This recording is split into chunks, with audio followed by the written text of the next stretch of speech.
Terceiro ano, estamos de volta com a disciplina de ciências.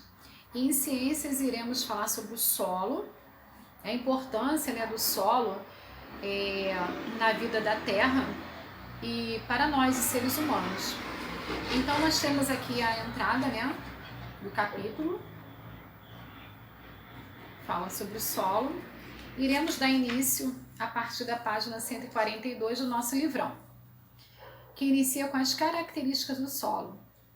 Eu tenho a imagem A e a imagem B, né?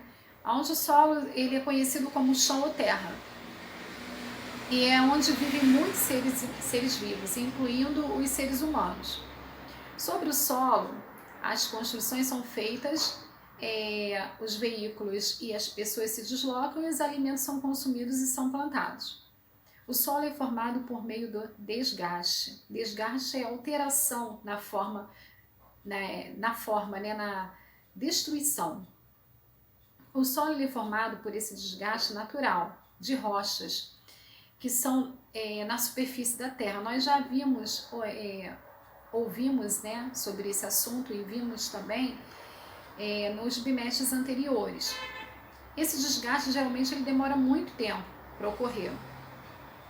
Ao ficarem expostas à ação das chuvas, das mudanças de temperatura, do vento e até mesmo dos seres vivos, essas rochas elas vão se fragmentando em pedaços, cada vez mais menores, até formar o que conhecemos por solo. Observe a imagem a seguir, as imagens, né, a seguir. Então, nós temos aqui as imagens, uma imagem de cada vez, nos mostrando essa formação, essa ação do solo, né? Temos o Eu Cientista, na página 143. Vocês podem fazer, tá? Esse Eu Cientista, se tiver material em casa, e trazer para nos mostrar em aula Zoom. Então, essa ação aqui do solo, ela vem primeiro com a ação do sol e da chuva e do vento de alguns seres vivos e fragmenta a rocha. Depois, as plantas começam a se desenvolver entre os fragmentos da rocha, quebrando-os ainda mais e formando o solo aos poucos. Depois, os restos de plantas e animais agregam nutrientes ao solo, permitindo o crescimento das plantas maiores. Lá na página 144, nós vamos ver os tipos, né, de solo. E esses solos, eles são formados por fragmentos de rocha, como falamos anteriormente, e por outros componentes como água, ar, matéria orgânica, restos de plantas e de animais mortos. De acordo com a quantidade de cada desses componentes no solo, temos diferentes tipos de solo. Temos o solo arenoso. Ele é poroso e permeável.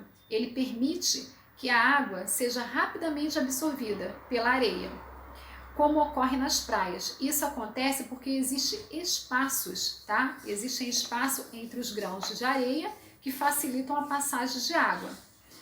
Assim, o solo arenoso é seco e as plantas que nele se desenvolvem apresentam adaptações para aproveitar a pouca água disponível. E aí nós vamos observar como é que isso acontece, tá? Na areia da praia. Aqui tem a lupa e tem a demonstração ao lado. Já o argiloso, o solo argiloso, é o contrário do solo arenoso. O solo argiloso, ele se encharca facilmente. Isso acontece porque ele é formado por grãos de argila, bem menores que os grãos de areia, que se unem, diminuindo os espaços entre si. E ali, no solo argiloso, ele nos mostra a imagem com forma de poças d'água. E essas poças d'água, elas se formam facilmente. Ok? Nós temos o solo umífero, que contém mais humus do que os demais tipos de solo. Além disso, o solo umífero, ele é considerado um tipo de solo fértil, pois mantém a água, ar e nutrientes em quantidades equilibradas para que a maioria das plantas se desenvolvam. E aí o livro nos traz a imagem de minhocas produzindo humus. Elas cavam túneis no solo, ajudando a deixá-lo mais assim, mais fofo, né, mais fértil. Humus é um material composto das fezes das minhocas e de produtos de decomposição dos corpos de seres vivos. Eu tenho outra atividade do Eu Cientista na página 145. Vocês, querendo realizar essa atividade sobre o solo, tendo esse material em casa, podem fazer e trazer também para a gente, compartilhando em aula Zoom com os coleguinhas da turma e a professora, ok? Na página 145 e 146, vocês realizando essa atividade, vocês podem preencher uma tabela abaixo, né, informando os tipos de solo, a cor, o tamanho dos grãos, os componentes, o tempo de passagem da água, tá? Isso tudo,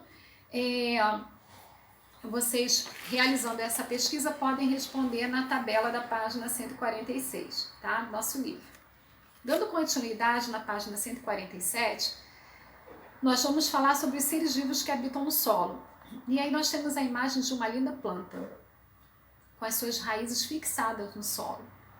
Muitos seres dependem, né, direta e indiretamente do solo. Um exemplo são as plantas, que geralmente elas ficam fixas no solo, por meio das raízes. E as raízes, elas retiram tudo, né, tudo que é nutriente necessário para elas sobreviverem. Muitos animais também dependem diretamente do solo que eles se abrigam. Por quê? Porque eles moram ali, né? Os exemplos mais conhecidos são as formigas, as minhocas e há também animais maiores como as toupeiras. E aí nós temos a imagem A, B e C, que é formigas, minhocas e toupeira. Na página 148, nós vamos falar um pouco sobre esses seres, né, que vivem no solo. Os seres que vivem ou ao menos passam pelo solo ajudam a mantê-lo saudável, pois ao se movimentarem deslocam porções do fundo do solo para a superfície e da superfície para o fundo, né? Faz um movimento superfície, fundo, fundo, superfície. E isso é importante para que o solo fique o quê? Fofo e tenha espaços para o ar e a água e faça essa distribuição entre os grãos que o formam. Além disso, muitos seres liberam o quê? Fezes no solo, que se misturam a ele, deixando-o mais fértil, mais fofo e, consequentemente, melhor para o desenvolvimento das plantinhas. Os seres humanos constroem moradias sobre o solo e retiram dele parte da sua alimentação. Embora seja possível observar muitos seres que vivem no solo, a maioria dos seres vivos que tem no solo como abrigo é microscópica. Isso significa que eles só podem ser vistos com o auxílio de equipamentos que contêm lentes de aumento, que é o microscópio. Os principais seres que pertencem a esse grupo são os fungos e as bactérias, responsáveis pela reciclagem de materiais no ambiente.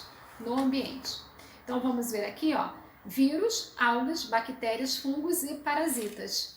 Alguns, né, nós já falamos em bimestres anteriores e todos eles aqui sendo vistos, né, com uma lente de aumento através do microscópio. Bom, na página 149 nós temos o lupa na mão. E aqui pede, né, que tal você conhecer alguns seres vivos no solo? Se você tem um jardim aí no teu condomínio, na tua casa, faça essa pesquisa, tá? Ou algum local que você vá que possa fazer essa pesquisa, realize. Primeiro escolha um local para realizar a atividade. Pode ser um jardim da sua casa, do vizinho, do condomínio. Vá com a mamãe, o papai, tá? Se não for na sua casa, peça ao dono do local autorização para você fazer essa pesquisa, tá? Procedimento: recortar a ficha lá na página 27 no material de apoio para fazer as anotações. Observe se há plantas no solo, caso haja, faça um desenho. Se há um animal próximo das plantas, se tiver, represente também por meio de desenho. Remexa um pouco o solo com uma pá de jardim ou com um palito de sorvete. Cuidado para não estragar o solo. Se você conseguir encontrar algum ser vivo, uma minhoquinha, também faça um desenho da minhoca.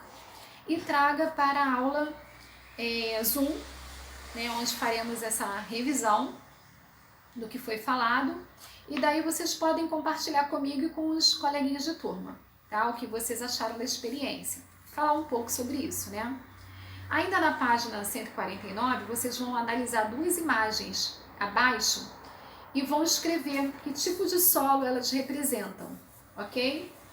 Na imagem A, o solo está sendo usado para construir o quê? Prédios, casas, né, ruas. Já na imagem B, nós temos um tipo de solo sendo usado para agricultura, ok? Lá na página 150, que é a nossa última página do estudo de hoje, nós vamos preencher os espaços abaixo com as seguintes palavras: argiloso, arenoso, umífero, minhocas e rochas, certo? Então vamos lá. Letra A. O solo é formado por meio do desgaste de rochas, que sofrem a ação de fatores ambientais e de seres vivos. Letra B. O solo arenoso permite a passagem rápida de água entre os grãos que o formam. O solo, letra C, o solo argiloso fica facilmente encharcado, pois seus grãos são muito unidos. Letra D de dado. O solo umífero mantém ar, água e nutrientes nas quantidades ideais para que as plantas se desenvolvam. Letra E. No solo existem muitos seres vivos, como as minhocas, que são animais alongados que escavam túneis no solo e reviram a terra. Ok? Encerramos aqui o nosso estudo de hoje. Vocês terão também as fichas para realizar as tarefas de casa, né, da página 85 até a página 90. Eu vou deixar aqui por escrito. E lá no material de apoio de vocês, vocês terão que retirar e preencher, né, o Lupa na Mão, a pesquisa lá do jardim, caso vocês encontrem o local para fazer, e preencher essa ficha aqui, tá, no material de apoio na página 27 e trazer para que possamos compartilhar na nossa aula Zoom, tá bom? Caso haja possibilidade, façam a pesquisa, tá? Um beijo e até já!